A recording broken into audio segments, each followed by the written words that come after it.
This video's fan shoutout goes to Frantic. Thank you for your support.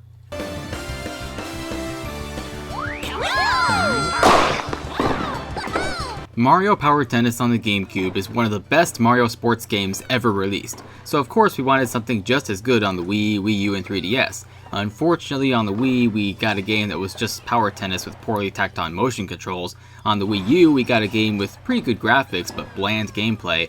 And on the 3DS, we got a game with some pretty solid gameplay and awesome courts, but it still wasn't hitting that high point that power tennis did. Fortunately, on the Switch, we once again got a Mario Tennis game that's actually really good. This is Mario Tennis Aces for the Nintendo Switch. So you pretty much know what you're getting into here. It's tennis with the Mushroom Kingdom cast. Oddly enough, there is more of a story here, but I'll get back to that in a bit. In terms of presentation, Mario Tennis Aces is, well, aces.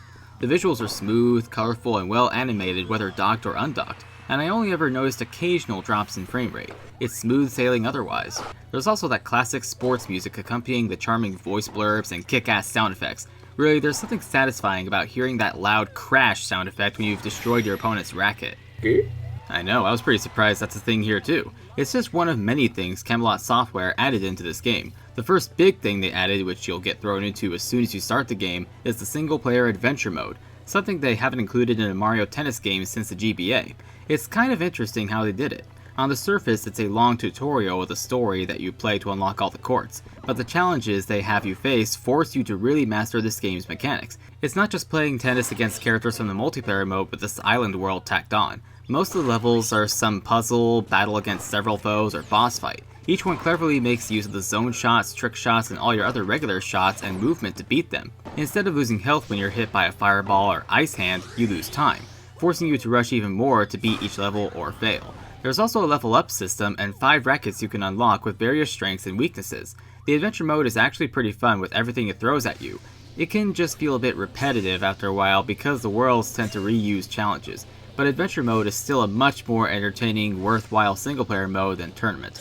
The thing about tournament mode is that even though it can be fun and the Toad commentators are amusing, the only things that change as you play are the skill level of the AI and which type of court within the same stadium you play on. You don't even unlock anything by playing in offline tournaments, so if you're looking for the thrill of playing tournament matches, probably best to play in online tournaments. But offline free play is this game's strongest aspect, which brings us to the core of the game.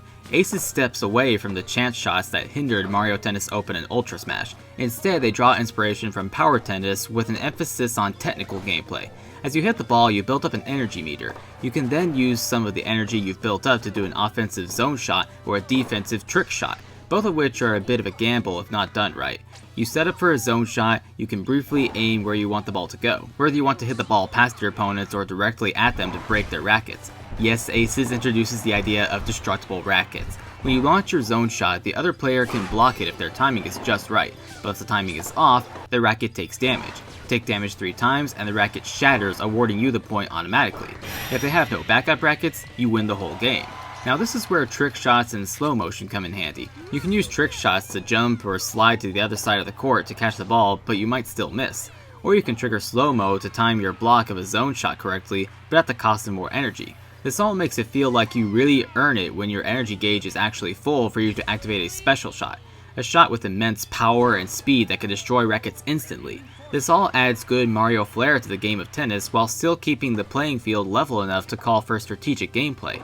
But it does have its flaws when you're playing doubles. You have to share energy with your partner, so if you're trying to build up to a special shot, your partner could end up making that difficult by abusing the slow-mo. This was more of a problem with the AI. It seemed like no matter what character I chose as my teammate, they would hog the ball and energy in several ways. They're really inconsiderate. Now fortunately it's not too constant of a thing, and I'm glad that offline bots were included in the game as well as 4 players on one Switch and local wireless play. Also, the game controls well and even included a motion control game a la Wii Sports called Swing Mode. Now some may be disappointed that you can't play with one player using a Pro Controller and the other using a Joy-Con with motion controls, but I feel like this actually makes more sense having it in separate modes. Swing Mode takes out the energy gauge entirely so each player can focus on how they're swinging their Joy-Con racket, which the game does, usually, read accurately. There were quite a few times I got frustrated with it reading my ball going out constantly, but once I went to big ball mode, swing mode actually got easier to play and more amusing. The courts themselves also add to the quality of the game. There aren't that many of them, but it's still much more variety than Ultra Smash had. And exploiting the hazards to your advantage is always classic Mario Tennis fun, but if everyone's annoyed at the hazards, you can simply turn them off. The courts look and play great even without them. Unfortunately, customization is, oddly enough, the weakest part of this game. By default, much of the game's settings for choosing teams and courts are random. You can't assign players to each team, save for turning the option of player 1 and 2 always being paired up.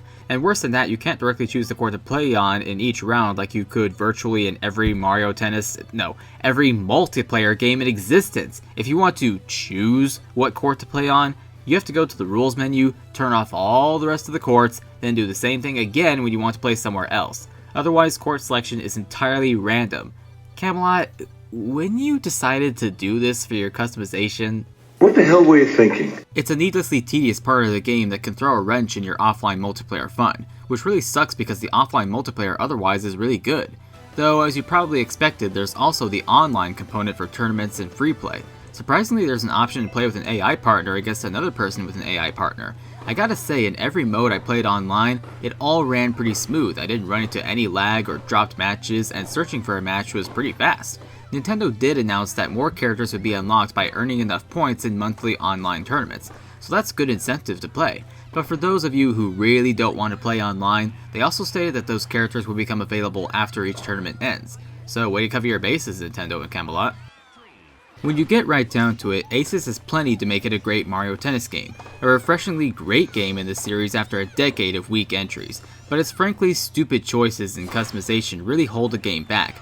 That said, Mario Power Tennis is still the best in the series, but Aces is a worthy second and a worthy purchase for Switch owners looking for more fun multiplayer games. And that's my review of Mario Tennis Aces for the Nintendo Switch. If you like this review, check out my previous reviews of Mario Power Tennis for the GameCube and Mario Kart 8 for the Switch. See you all next time. Game,